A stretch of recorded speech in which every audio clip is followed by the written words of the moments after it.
What is going on, guys? Jack here, and welcome to episode 120 of the Rise to Glory here at Gibraltar Apex. And today I have for you guys another Champions League doubleheader, and today we start off with a game away, as you can see here, against Newcastle United, and we will be following that up with a game against FC Porto at the Space Park.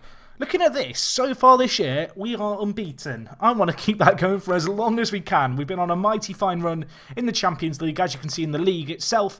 Since that Newcastle game last episode, we've won 5-0 and 6-0, which are fairly good results, considering that was against Lincoln Red Imps and Manchester 62. Definitely two of the traditionally, I guess, stronger teams in the division. Either way, things are looking pretty good for us this year. In terms of this competition, if we were to beat Newcastle, we're going to be in a really good spot. I think it will guarantee us a Champions League knockout stage game. And going into the second game against Porto, we will be playing against them, really, for the chance to move clear at the top of the table in our group and get the better seeding. And theoretically, perhaps, get that easier game going into the knockout stages.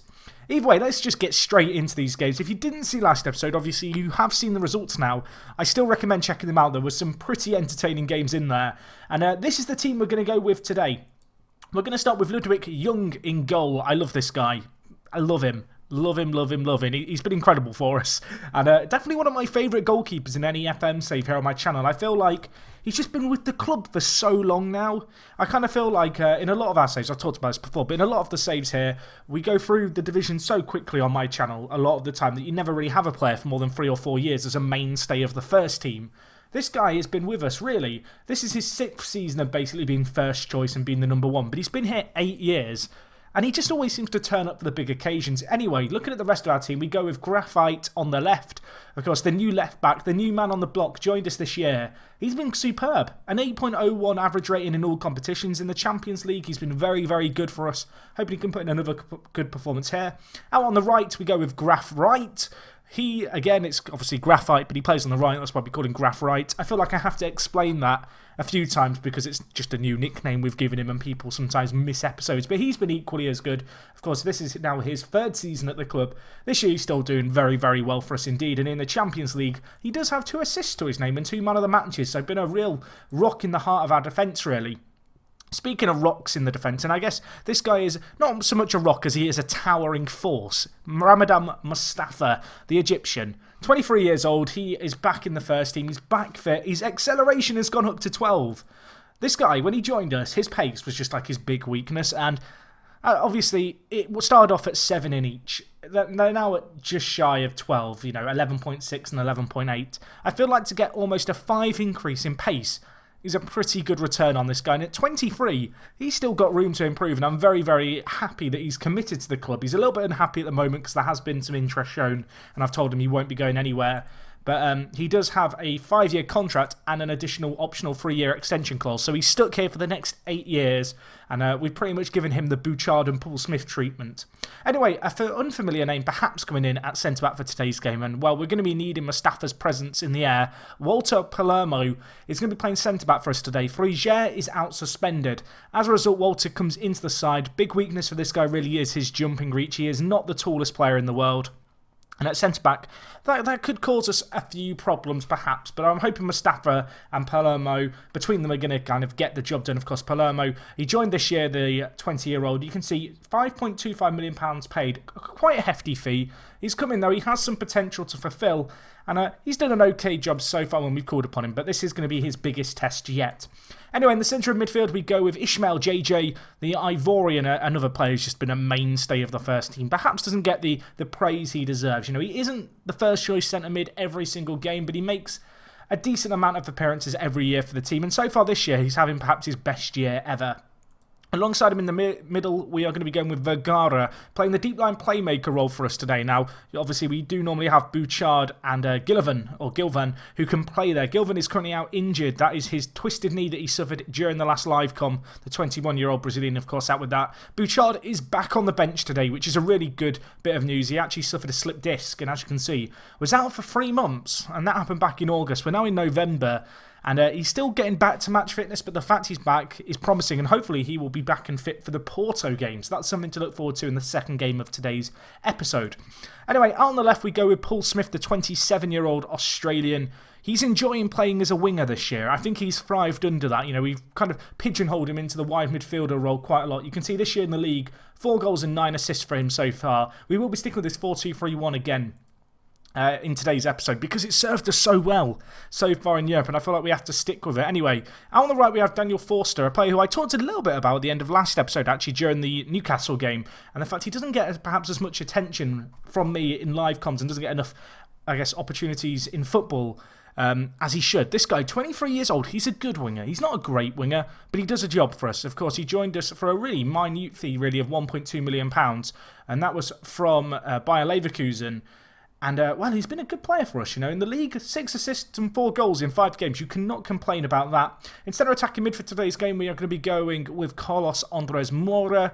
This guy is just a very good player. Obviously, he's another player. He's been at the club a long time. This is now his 5th year at the club. I feel like he's been here longer, but he hasn't. He's still only 22 yet, though, the Colombian. He's developed well. Obviously, a homegrown player can dictate the tempo. And I just like the look of him. Of course, been training him as a striker in recent years, and that's a role that he's certainly picked up, and I think he's very well suited to play kind of slightly off the front man, which for today's game is going to be Mosca. This guy's kind of just made himself our number 1 striker, of course. With a switch into the 4-2-3-1, we've perhaps left a few of our strikers high and dry. You know, we have Helek, who's a very, very good striker, the 29-year-old. Recently signed a contract extension to extend another year. That happened during the pre-season, I believe. His contract was originally running out at the end of the year, but he's now committed that little bit longer to us, which is really, really nice. And, well, as you can see, we also have Elmo, if I just go to him now, who, again, you know, he's a very good player, very talented, perhaps been shunned a little bit just because of the way we've changed our system, but the fact he can play centre, attack and mid is good. Had that very memorable performance just last episode against AC Milan, and he's the kind of player who's very tall, very good in the air, as is Helek, and they're the kind of players that if we're chasing a game, we really can throw on and pump the ball up to in order to kind of try and get something from the game. Anyway, on the bench we have Vishalba, of course, the mainstay kind of fullback. He was one of the players who was really in the first team a lot over the last few years since he joined for £3.3 million. This year he's kind of surrendered that squad role just a little bit, but playing on the left and right is just so, so useful to have. We have Bouchard, who I've already talked about. We have Salcedo, the new Mexican goalkeeper, who's made a few more appearances for the Mexico under-20 squad. I think he's going to be a very good player for us in the future. He's good good when it comes to his athleticism, good professional personality as well. He suits the team really well. We've also got Pereira, who obviously had a fantastic year last year, and we also have Jason Hall, the American, a player who, I don't know, for a long time he was considered our team's hot prospect, and truth be told, he's never really lived up to that billing. Last year, he kind of lost his spot in the team. This year, he's just been nowhere near it. Of course, he did get very unfortunate when he tore his calf muscle back in March of last year, so about 18 months ago, and that definitely hurt him and really kind of crippled his development, which was a real shame at the time. Anyway, let's get into today's game. It's away against Newcastle. Of course, last episode we beat them 3-0. Newcastle are going to want to kind of set the record straight. A win here, and you know, we're through to the first knockout round. We are still the underdog, so I'm still going to play on that just a little bit because that's one of the best ways to get our team to respond. But I really want to kind of motivate and relax the players here. We're going into this game. It's at St James's Park. It's quite an intimidating atmosphere for us, you know, playing against one of the bigger Premier League teams in this save. It's not going to be easy, but at the same time, we know that we can beat them, and I'm hoping we can step up to the occasion here. And we might have a chance. Mosca, threaded through by Paul Smith. Going to have to cut inside, puts the ball wide of the mark, but 3 minutes in, a clear-cut chance for Mosca. You would have put your house on him to score it. He did quite well to open up the angle there. Very often when a player's running down the byline, or not the byline, but in the channel like that, in FM, for some reason they go really narrow and kind of go for the acute angle. So I appreciate the fact he did at least try to cut in on his right-hand side and kind of open up a wider angle to get away the shot. That was nice to see. Unfortunately, however, well, he didn't even hit the target, did he? The end product, simply put, wasn't there. And, well, after 30 minutes, I think it's fair to say the end product hasn't been there for either team. It's been a pretty tame opening to the game. That said, we are going to have the ball coming forward here. Paul Smith, threads in Mosca. Can he score this time? That's what I'm talking about with the acute angle there. You want to see him run kind of parallel to the 6-yard box and try and make something happen. Unfortunately, that time went the wrong way. The keeper made a good save, in truth. And in this game that's not had many chances, I mean, it's 0-0 here. We've had 2 clear-cut chances. I talked about how I wanted to get the players to relax. That relaxing just hasn't worked in the first half. Going to go with that aggressive team talk. Want more from them. You know, at 0-0, it's just not good enough. And while they've responded well to that, and I'm hoping with them being a little bit more fired up now, we can really kind of put a stamp on the game, I guess, and kind of just try and make something happen here. You know, really well, I guess be a lot more aggressive and assertive in our play. We want to force the play here. We don't want to let Newcastle play their game, particularly at home. And well, with 5 minutes into the second half, there's a chance here. Paul Smith beats his man, drags in a second man. Unfortunately, the cross blocked away, and now it's going to be actually Newcastle bringing the ball away. A big ball up to Moynes. And he's through. Moniz, that's probably how you say his name. He's hit it wide. He really should be doing better there. Wasn't considered a clear-cut chance, but it was a very good opportunity there. You can see in our midfield, it's been a very disappointing display by our midfield, and I might look to change things here. Although we are on the attack. Mosca, Smith's there, narrow angle. Keeper does well to save it, and well, we've had 3 clear-cut chances, and one thing that I've really emphasised with our Champions League performances up until this point has been our clinicalness, our ability to take the chances that come our way. That is something that has been, well, I think it's fair to say, severely lacking today.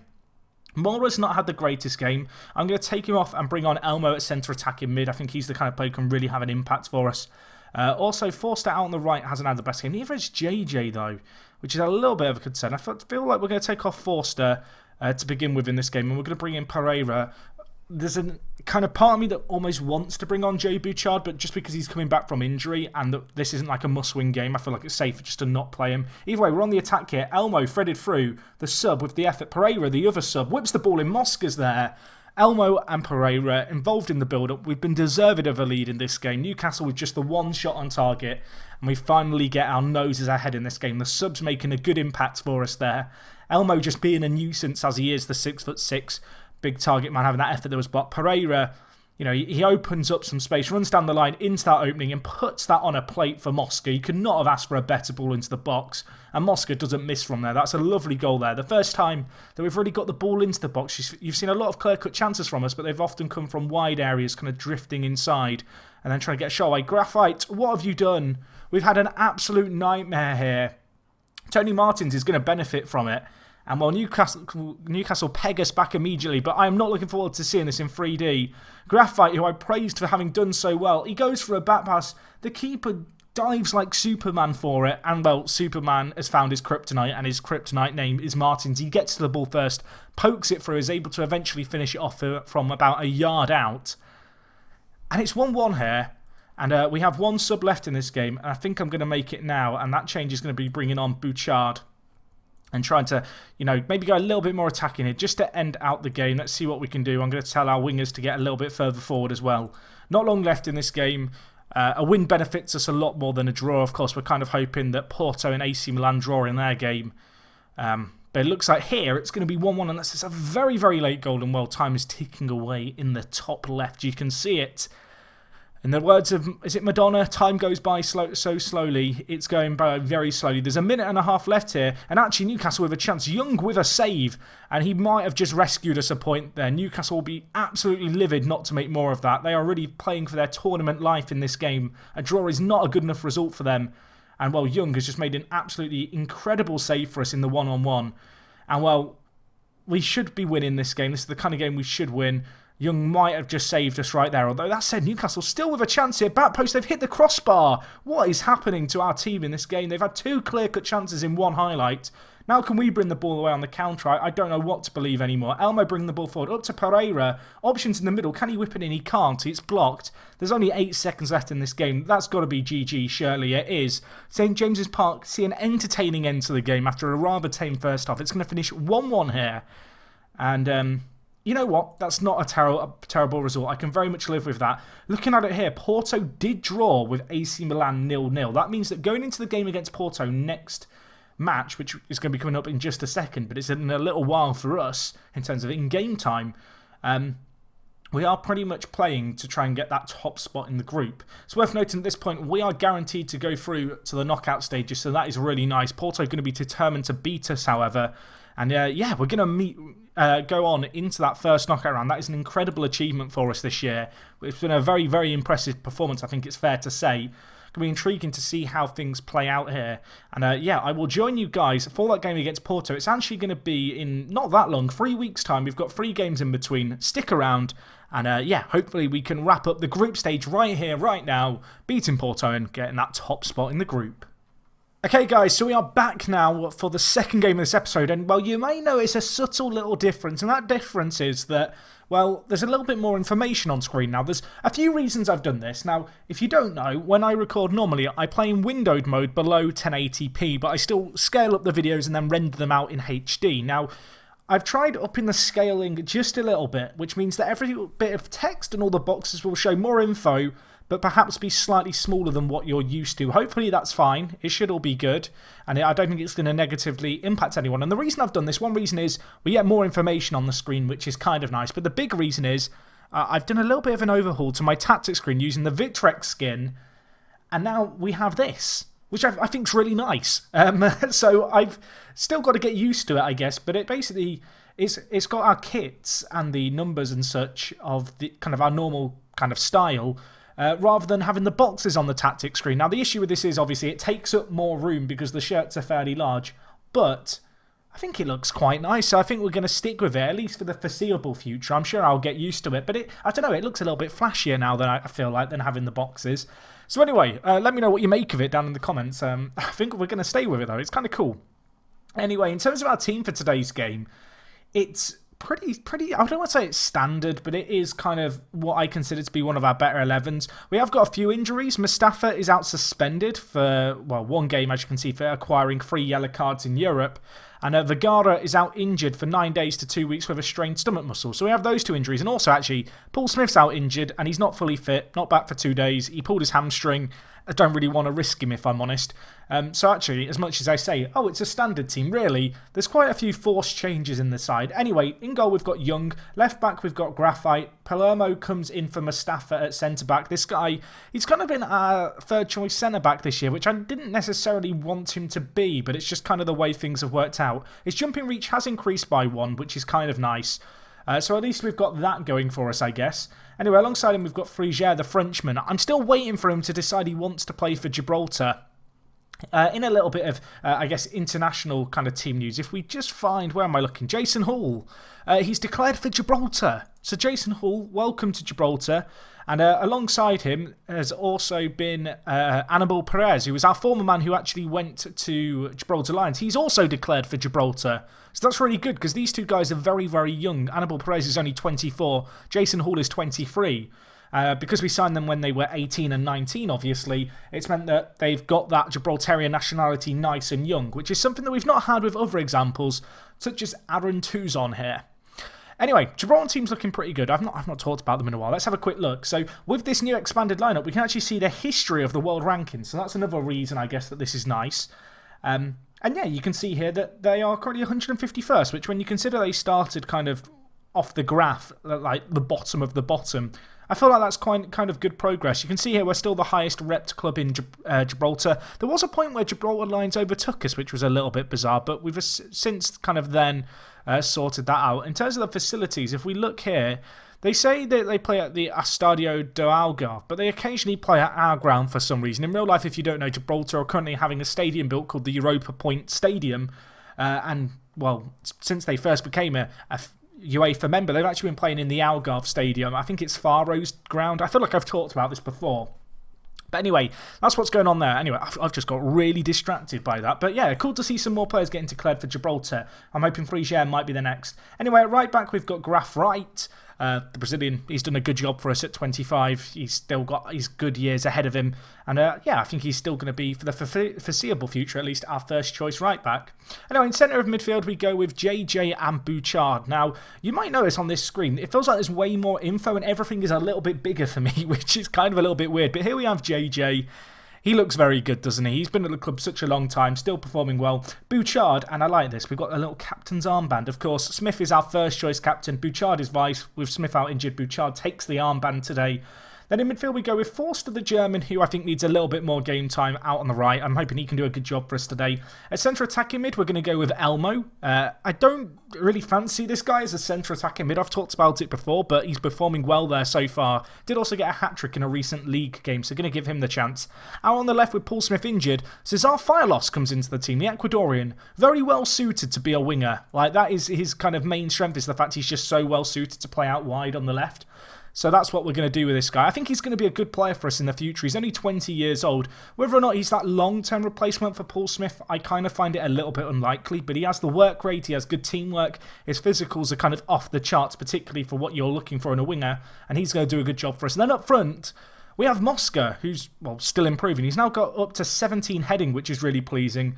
And yeah, he's just improving on the whole, which is really exciting. I mean, if we just look here and I'm going to highlight just a selection of attributes I consider to be kind of important, I guess, for this kind of striker. Someone who's going to be a very kind of, not necessarily a target man, but just be an advanced forward who's a bit of a jack of all trades.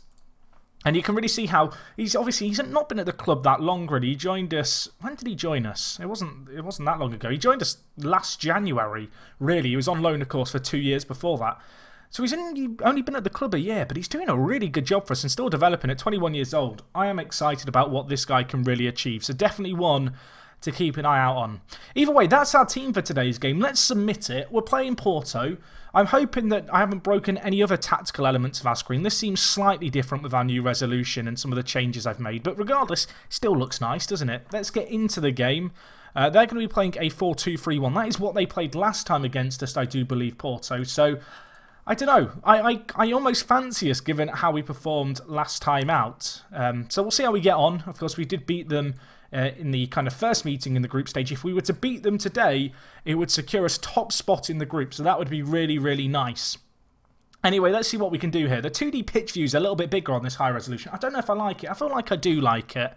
I feel like it's just different. And sometimes different can feel weird to begin with, but then you just get used to it. And I feel like this is exactly what this is. I've been playing on that smaller windowed mode you guys have seen for all the previous episodes and the Liverpool episode. Really, since the game came out, everything feels a little bit smaller, but I feel like we can see more, and sometimes that's nice because I can't always talk about all the nitty-gritty bits of details of a save, so as long as they're on screen somewhere, it's nice. And the new tactics screen's nice, and well, that's not nice. Porto score after 6 minutes. We dropped down to second in the group. Of course, if we lose to them today, it's not good. I think they'd go ahead of us, and pretty much we'd be resigned to basically second place in the group unless they kind of slipped up against Newcastle, which seems unlikely. Anyway, Santin running down the right-hand side, whips the ball into the back post, and it's just Caro leaping like a salmon there. Nods it home, and I feel like on this lower resolution, everything's slightly higher textured, which is quite nice in 3D. Anyway, let's see what we can do here. Bouchard, is that a foul in the box? It is. It's going to be a penalty. Is that going to be Mosca to step up? It is. The number 30. Can he make something magical happen for us today? Mosca, on his right peg, slots it home. The keeper actually went the right way there. However, the ball hit the back of the net with ease, and well, we move back top of the group. A draw here, I believe, would be good enough due to head-to-head results, although it would still mean going into the last game against AC Milan, we need to win in order to finish top of the group. But things going so far, so good really here. We're looking, I don't want to say we're looking comfortable, but I mean, there's been chances for both teams. I mean, I've said we're looking comfortable. I've jinxed it. I've cursed it. Don't let them get the cross in. Frigère. Just get the ball clear, please, boys. None of this messing around at the back malarkey. Yeah, let's see what we can do here. Graphite. Big ball up to Mosca. And, well, what is happening here? What is happening? Caro bringing the ball forward. Let's not let them have it here. They've got a chance. In the box, we've dealt with it kind of.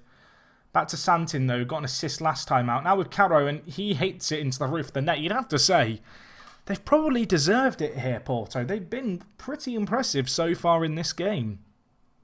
And to say we're at home, you know, we've not got much of an advantage. We've really not. Caro, I don't know if Young can do better there. It's a tricky one. Ball does hit the back of the net with relative ease, though, and there was no closing down, which was a little bit disappointing. Let's see if we can kind of step things up now. Forster. Options in the middle. Graphite to Bouchard to JJ. Ball to Forster. Intercepted, but JJ might still get onto the end of it. It's cleared away, but we do still have the ball. A defensive mistake. Mosca's through. Mosca buries it. I don't know what's happened there. I look forward to seeing this in 3D. I really do. I have no idea what we've just seen there. What have I just witnessed? Graphite plays through the ball. It's not a... I mean, it's weird. It's weird. It's got to Mosca. And, well, he slotted it home for a nice little finish right there. Take a bow, my son.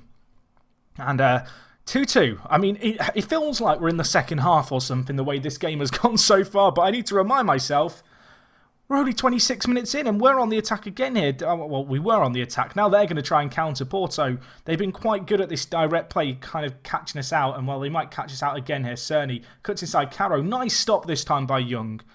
And Elmo will get to the end of the ball and it will just kind of bounce away to safety there. Looking like at half-time, unless there's going to be a late goal here, it's going to be 2-2, although we might have a chance. Bouchard, back post. Is he offside? I mean, if the flag doesn't go up, we're loving it. It's a set-piece goal. Forster, the German, I did not know he had that kind of cross in his locker. That's like 40 yards out, just switches the play completely. Bouchard, just completely uncontested, wins the header, leading by example, the captain. No one tracking back for Porto, and, well, assuming we don't concede now, 3-2 is a very good result to take into half-time. Defensively, we've not been too great, but elsewhere on the pitch, we've shown a real potency in attack.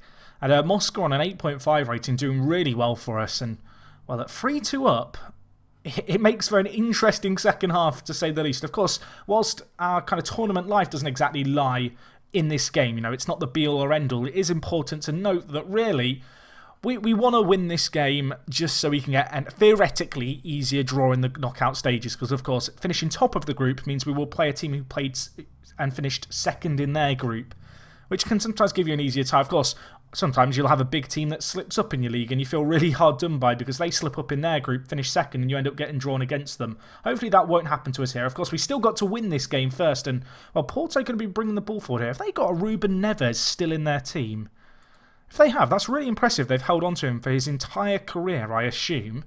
I almost want to check that. Either way, though, it's 3-2 here.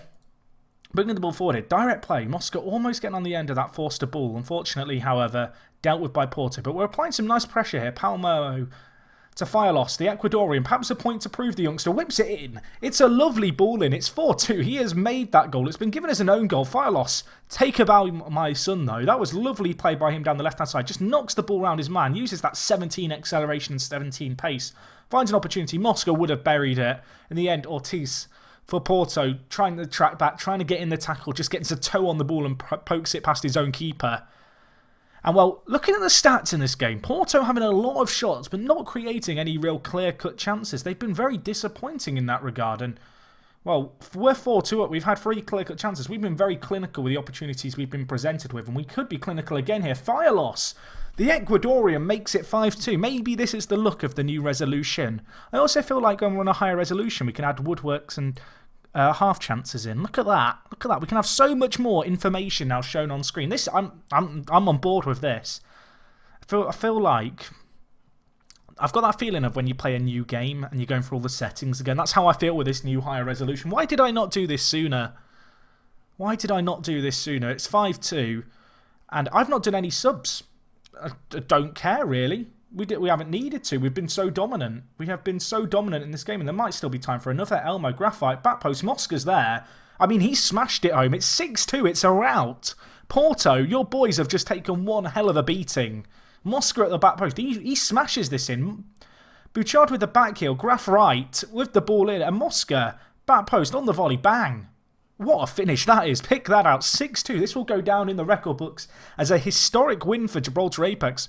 I do believe that this result would secure us top spot in the group, which is a really impressive kind of performance considering that AC Milan were in this group as well. And, well, Porto today, they have been very poor and we have just put them to the sword.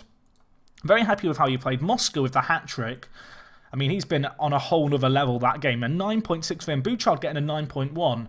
We're 6 points clear of FC Porto, who are guaranteed to finish second in the group. AC Milan and Newcastle United are going to be fighting it out for that Europa League spot. So I guess the game against AC Milan now, it's a bit obsolete. It's a bit pointless. We've just been so good here and so impressive. We really don't have to worry about things in that last game, and I can play a weakened team if I want to. Anyway, that's going to wrap up this episode from me. Please do let me know, guys, what you make of this squad view. I feel like we can... this new resolution. I feel like I can add some new stuff now, like attendances to games, so you can see how it varies. I mean, I thought this fantastic. Why have I not done this before? I don't even know. Answers on a postcard. Guys, I've not said answers on a postcard in a while. Where am I going? I've got a bit excited here, I feel like. I'm waffling on. All I'm going to say is thank you for watching. I'm going to go and revisit all my views and try and make everything look nicer with this new view, but...